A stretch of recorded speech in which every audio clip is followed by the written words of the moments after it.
Hello friends, कैसे आप सब लोग। आशा करता हूँ सब कुशल मंगल होंगे, सबकी दीपावली त्योहार अच्छे बने होंगे। माफ़ी चाहता हूँ, आज आपके सामने बहुत दिनों में मैं आ रहा हूँ वीडियो लेकर। हमारा फर्स्ट चैप्टर हुआ था 7th क्लास की।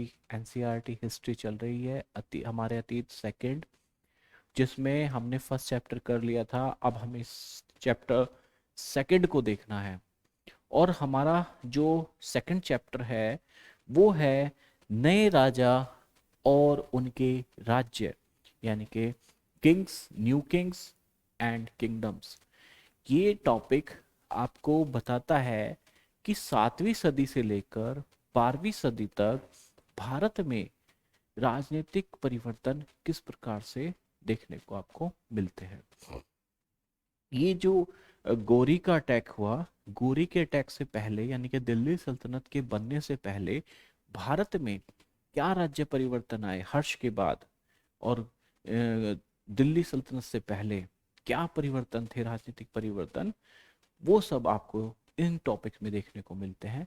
कौन कौन से राज्यों का उद्भव हुआ, कौन कौन से राज्य और राज्य जो महत्वपूर्ण स्थिति में थे, ये सब आपको इस टॉपिक में आपको देखने को मिलेगा कि उनका प्रशासन कैसे चलता था, उनके जो वास्तुकला थी वो किस प्रकार की थी, उनकी शासन करने की व्यवस्था किस प्रकार की थी।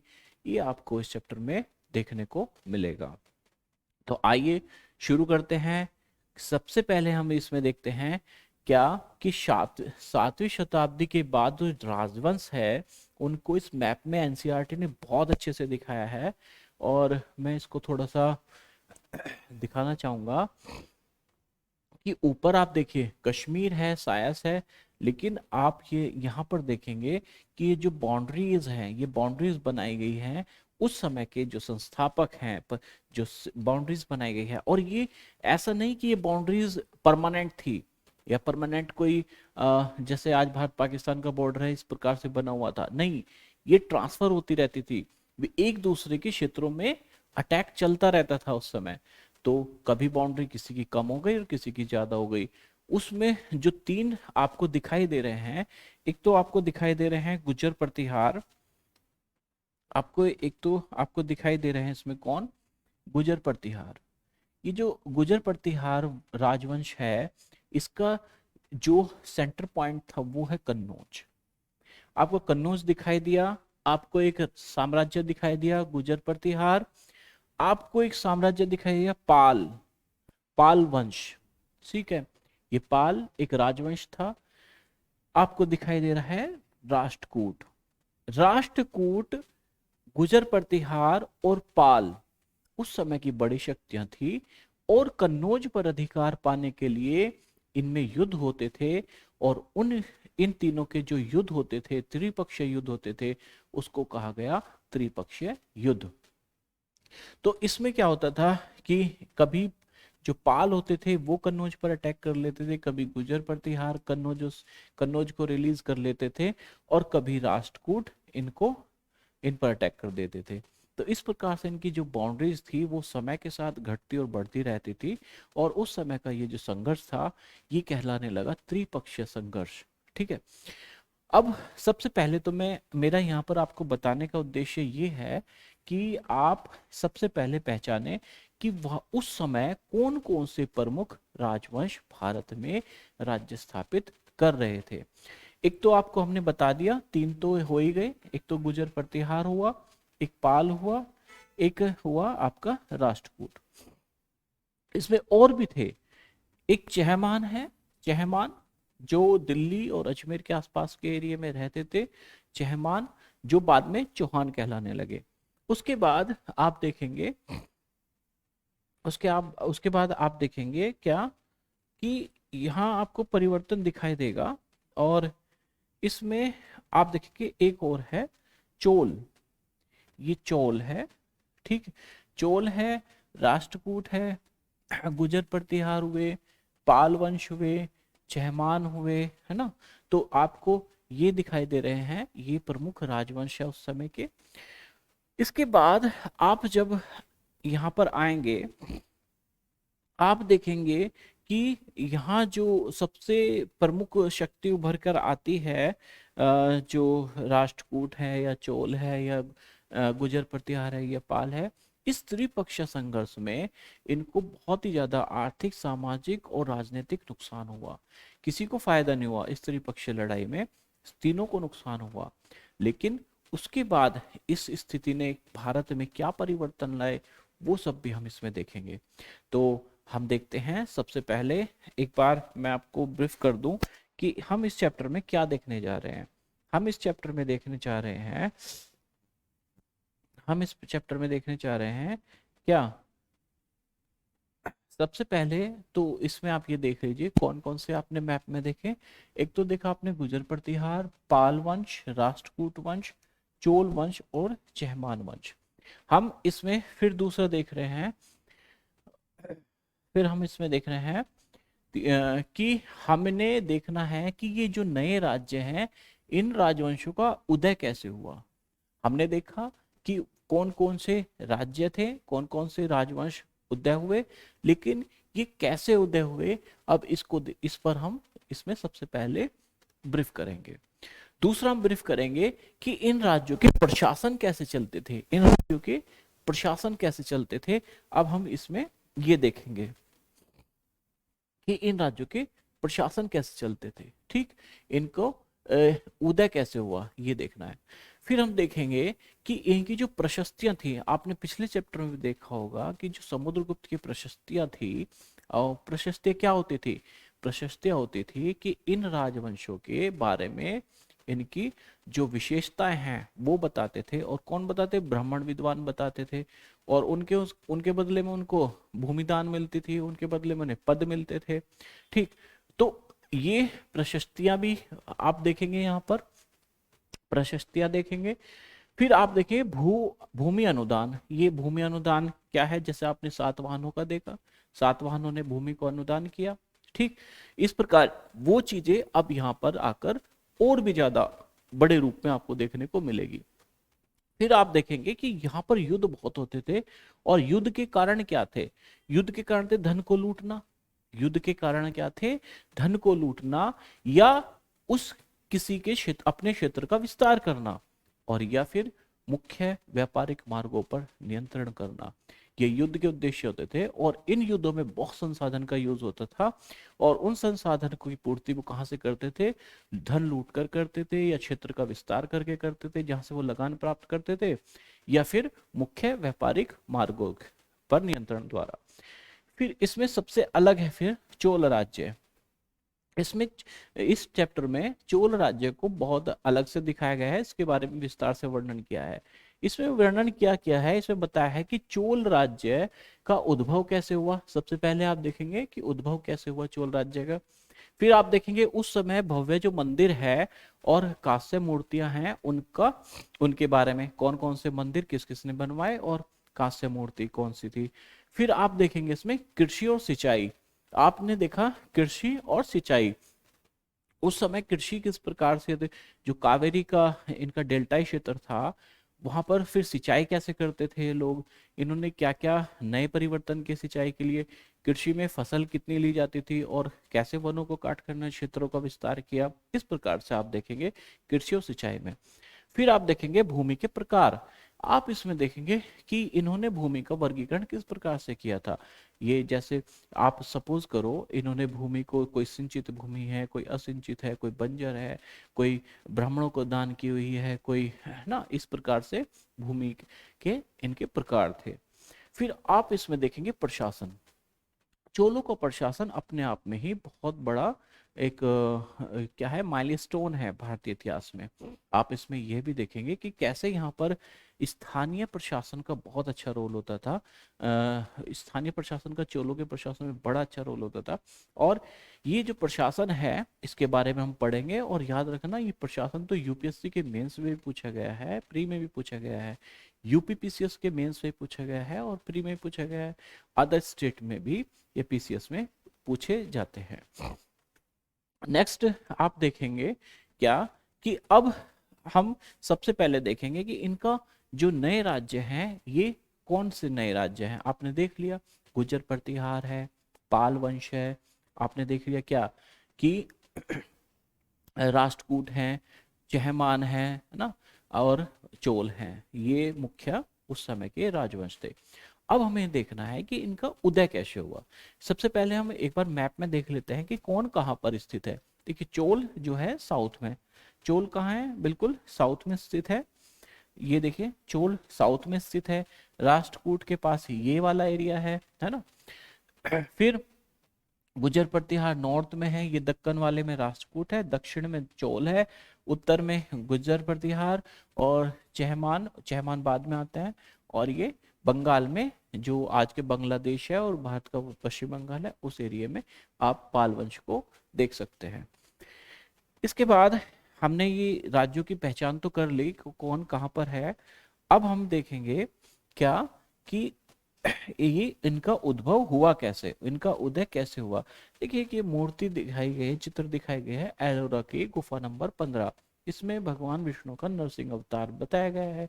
इस नरसिंह, ये बहुत ही मतलब सुंदर मूर्ति है, और याद रखना एलोरा की गुफा नंबर 15 में ये उत्कीर्ण है। अब हमें देखेंगे कि ये क्या करते थे। देखो भाई, एक व्यवस्था थी, इन नए राज्यों का उदय कैसे हुआ। सबसे पहले आप ये समझिए, उस समय जो राजा होते थे, उन राजाओं जो उनके राजा होते थे वे स्वामी होते थे पूरे भूमि के। अब वे जो स्वामी होते थे वो क्या करते थे, वो अपने सामंतों को रखते थे। उन सामंतों का काम क्या था, उन सामंतों का काम था उनको युद्ध में सहायता करना, उन्हें उपहार देना और उनके दरबार में हाजिर लगाना, ये उनके थे। लेकिन ये सामंत जो थे ये भी बहुत शक्तिशाली हो जाते थे, और जब ये सामंत शक्तिशाली हो जाते थे तो ये बड़ी बड़ी उपाधियां धारण करने लगते थे, है ना। ये जो बड़ी बड़ी उपाधियां धारण करने लगते थे, और फिर उसके बाद अगर ये बहुत शक्तिशाली हो गए तो ये अपने स्वामी का जो नियंत्रण है या आधिपत्य है उसको मानने से मना कर देते थे। और इस प्रकार से क्या हुआ, चोल राज्य का हुआ, गुजर प्रतिहारों का हुआ, इसी प्रकार से नए नए राज्यों का उद्भव आप देखने को मिलता है। तो ये पहले एक सामंत होते थे जो बाद में बड़े बड़े शासक बन गए। अब इसमें एक बार हम पढ़ लें तो और भी ज्यादा समझ में आएगा क्या होता था। उपमहाद्वीप के विभिन्न भागों में बड़े स्वामी और योद्धा सरदार अस्तित्व में आ चुके थे। देखिए मेरा तो मकसद है आपको एनसीईआरटी बिल्कुल सामने पढ़ाने का, वो ये है कि एनसीईआरटी का आप अक्षरशः यानी कि एक एक अक्षर बहुत ध्यान से पढ़ लें, और आपके नजरों में को पूरी एनसीईआरटी एक बार निकल जाए। कहीं ऐसा ना हो कि कोई चीज छूट जाए और वही एग्जाम में आ जाए। ठीक है, तो क्या होता था कि उपमहाद्वीप में बड़े बड़े भूस्वामी थे उस समय। उपमहाद्वीप में बहुत बड़े बड़े भूस्वामी थे और योद्धा सरदार थे, ये अस्तित्व में थे। राजा लोग इन्हें अपने मातहत या सामंत के रूप में मान्यता देते थे। ये कौन होते थे, इन राजाओं के सामंत होते थे। उन्हें उनसे क्या उम्मीद की जाती थी कि वे अपने राजा के लिए उपहार लाएं, वे दरबार में हाजिर लगाए और उन्हें सैन्य सहायता प्रदान करे। तो इनसे क्या उम्मीद की जाती, सैन्य सहायता प्रदान करे, दरबार में हाजिर लगाए और उनके लिए उपहार लाए। लेकिन जब ये अधिक सत्ता और शक्ति हासिल कर लेते थे, संपन्नता हासिल कर लेते थे, तो ये बड़ी बड़ी उपाधियां लेते थे, जैसे महासामंत, महामंडलेश्वर, है ना, ये घोषित कर देते। और जब ये बहुत शक्तिशाली हो जाते तो अपने स्वामी के आधिपत्य से स्वतंत्र होने का दावा भी करते थे।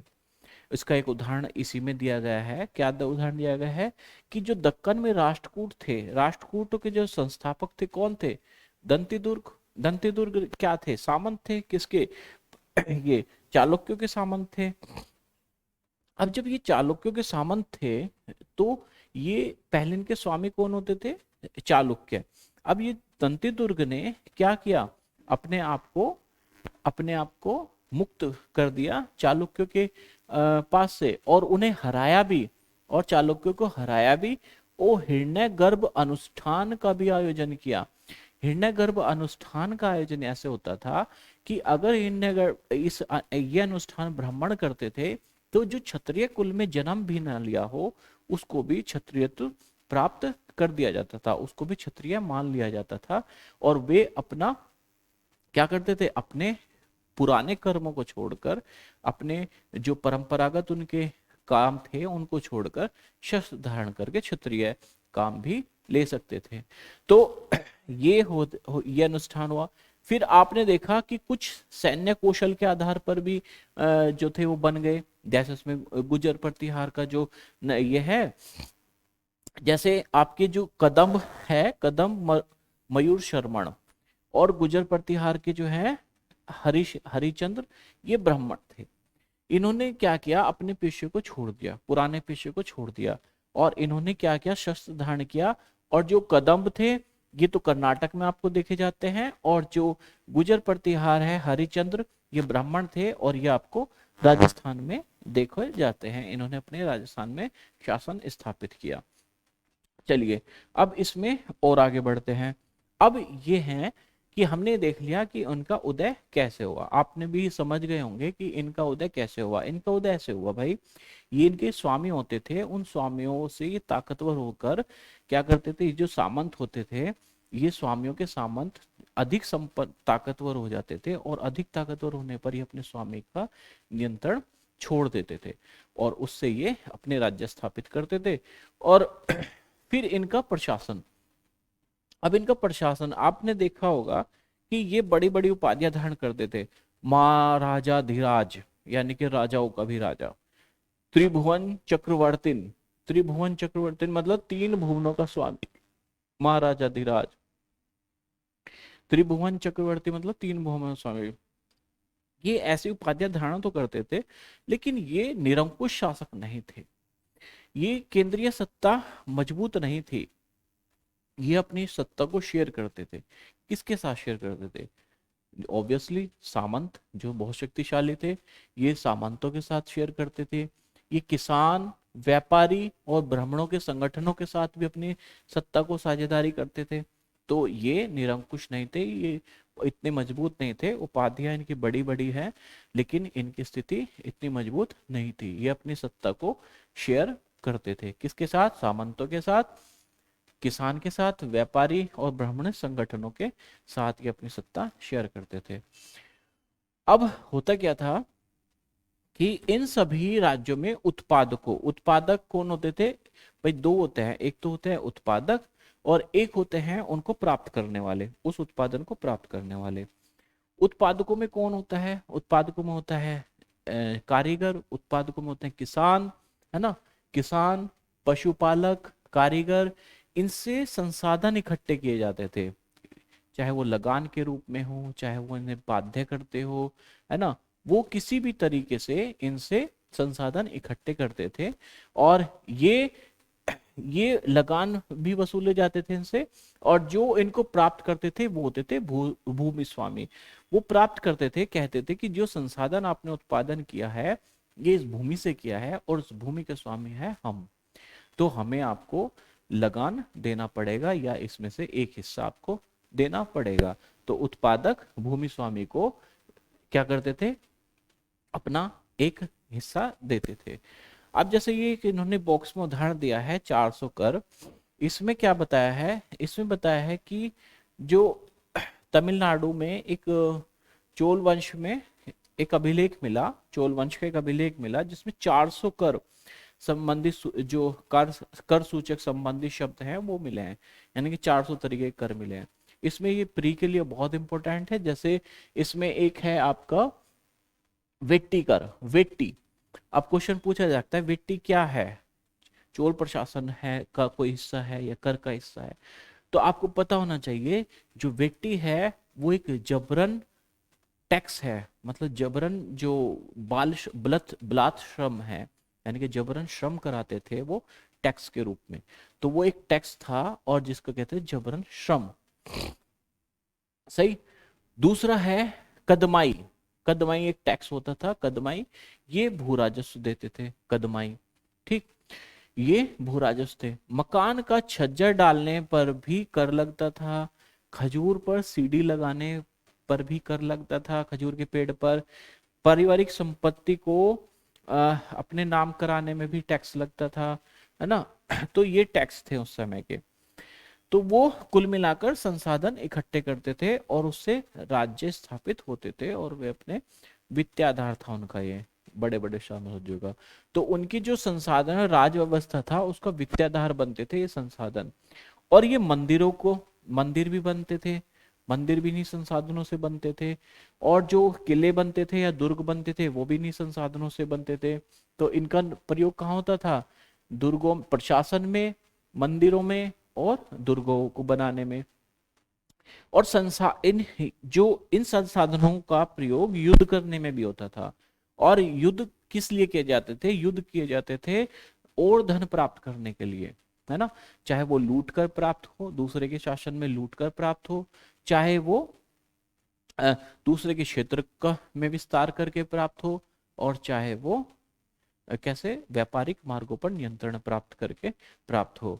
तो वो क्या करते थे? वो करते क्या थे? लूटते थे, तब उन्हें डायरेक्ट पैसा मिल जाता था।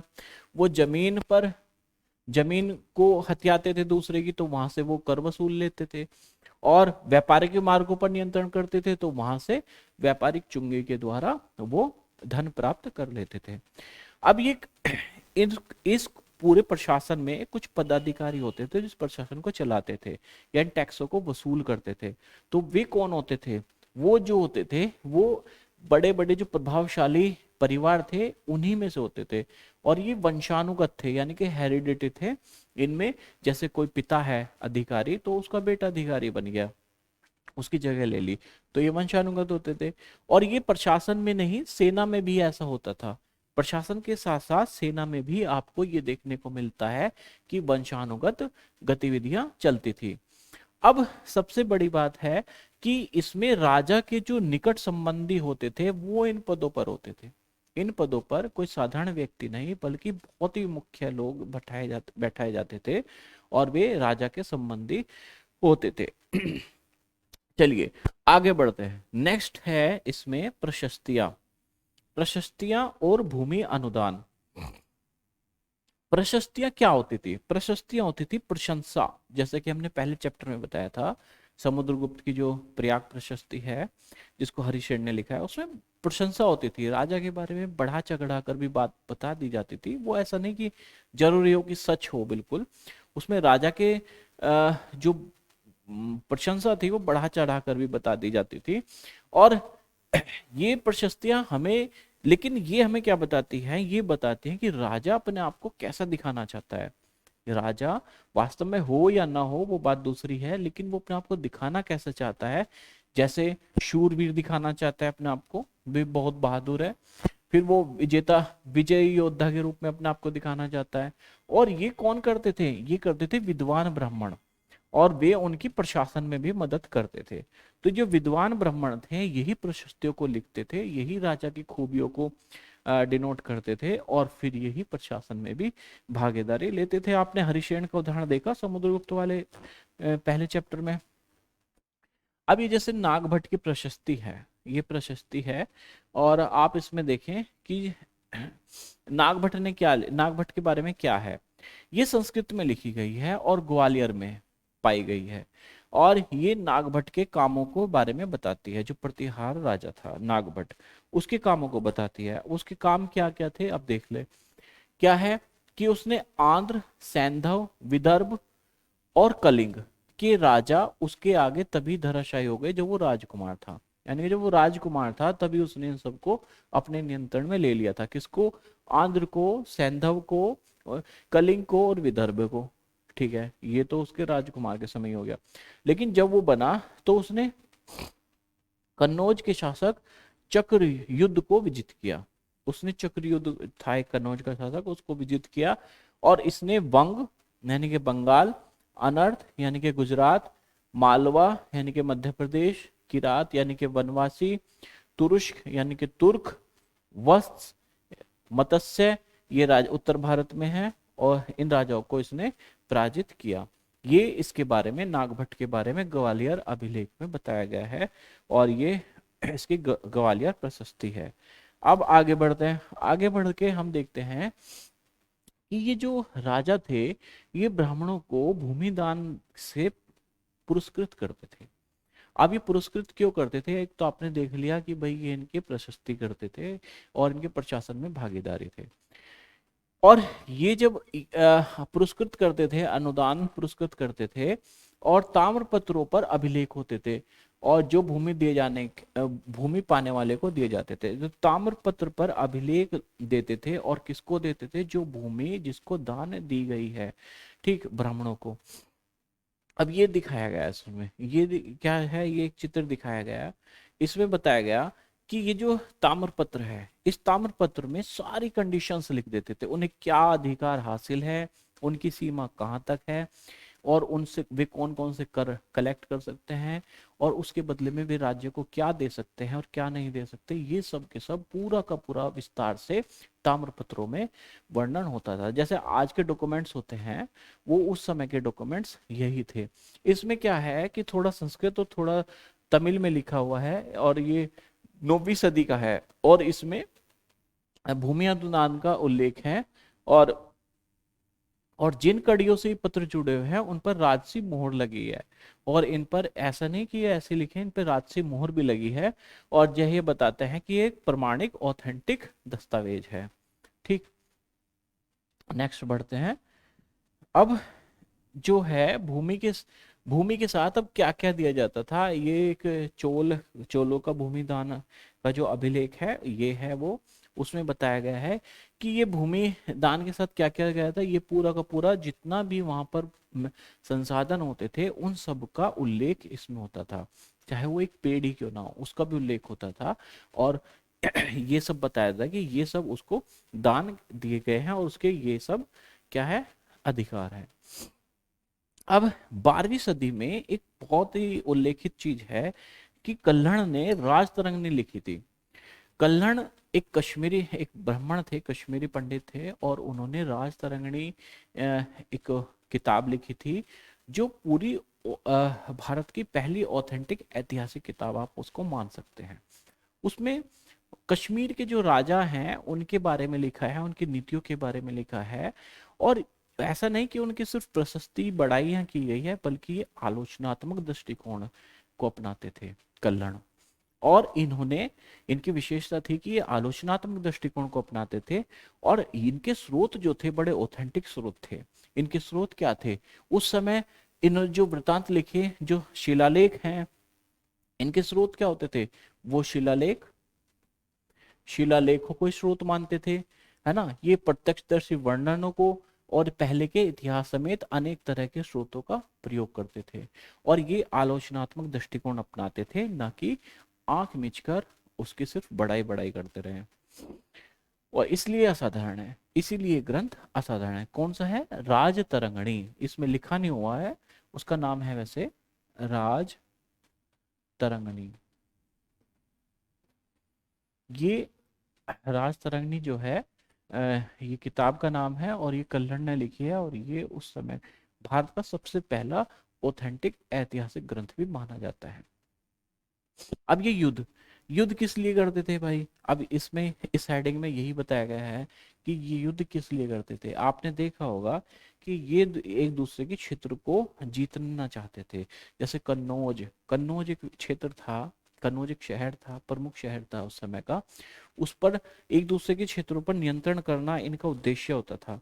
ठीक, जैसे कन्नौज पर क्या होता था? गुर्जर प्रतिहार और जो पाल होते थे उनके हमेशा लड़ाई होती रहती थी, और फिर उसमें भाग लेते थे राष्ट्रकूट भी कहाँ पीछे रहेंगे, वो भी तो भाग लेते हैं। तीसरी शक्ति थी भाई। शक्ति को तो ये होता है कि उसने उसको मारा तो इसको मैं मार दूंगा, तो शक्ति किसकी सबसे बड़ी रहेगी? जो लास्ट में जीत जाएगा। तो इस पूरी की पूरी, क्योंकि इसमें 3 पक्ष हो रहे थे, तो इसलिए इस संघर्ष को त्रिपक्षीय संघर्ष भी कहा जाता है। तो इसको क्या कहा जाता है? त्रिपक्षीय संघर्ष। अब आप देखेंगे कि ये लोग क्या करते थे? दिखावा करते थे अपने संसाधनों के द्वारा कि हमारे पास बहुत ज्यादा पावर है। ये मंदिर बनवाने के बड़ी दिखावा करते थे, है ना। एक दूसरे पर अटैक करते थे, है ना। सत्ता और संसाधनों का प्रदर्शन करते थे। बड़े बड़े मंदिरों का निर्माण कराकर, ये बड़े बड़े मंदिरों का निर्माण कराकर सत्ता और संसाधनों का दिखावा करते थे।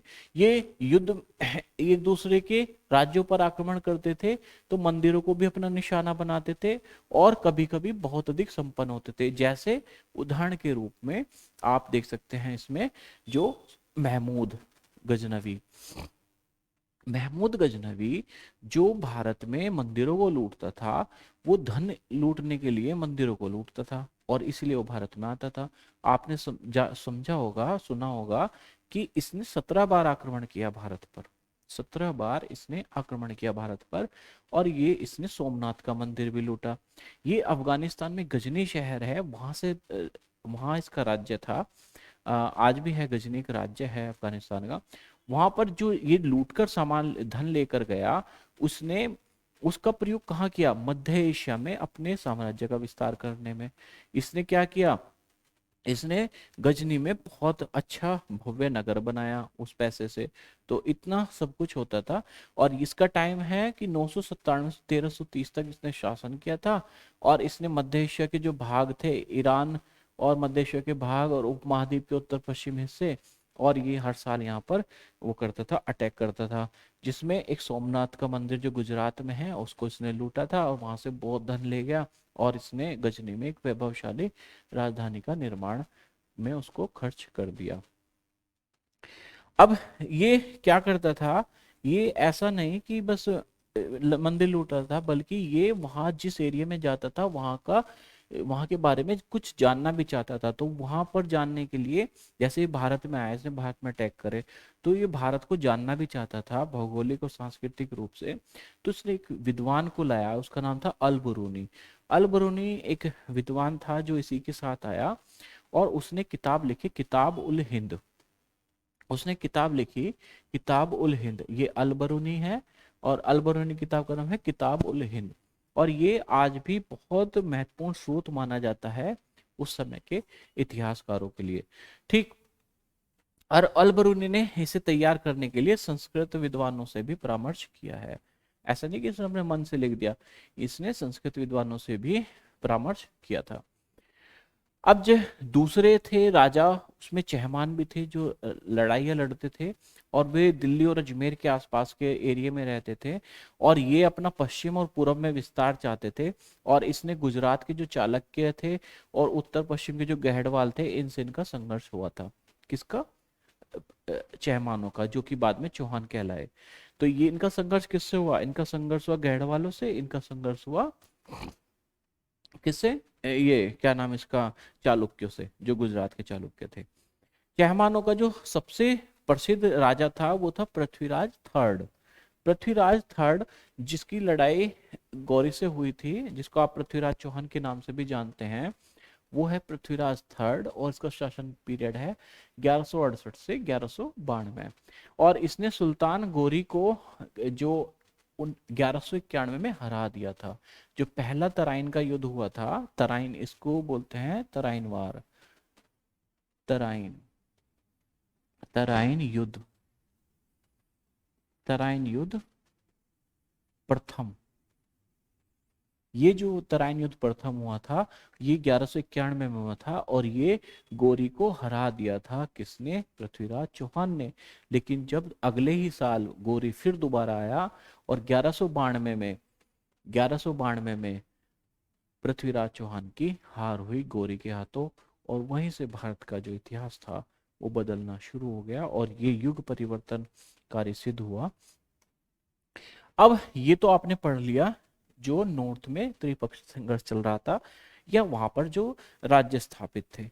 अब आपको साउथ में बहुत विशाल, इसी समय साउथ में बहुत विशाल जो साम्राज्य बन रहा था वो था एक चोल साम्राज्य।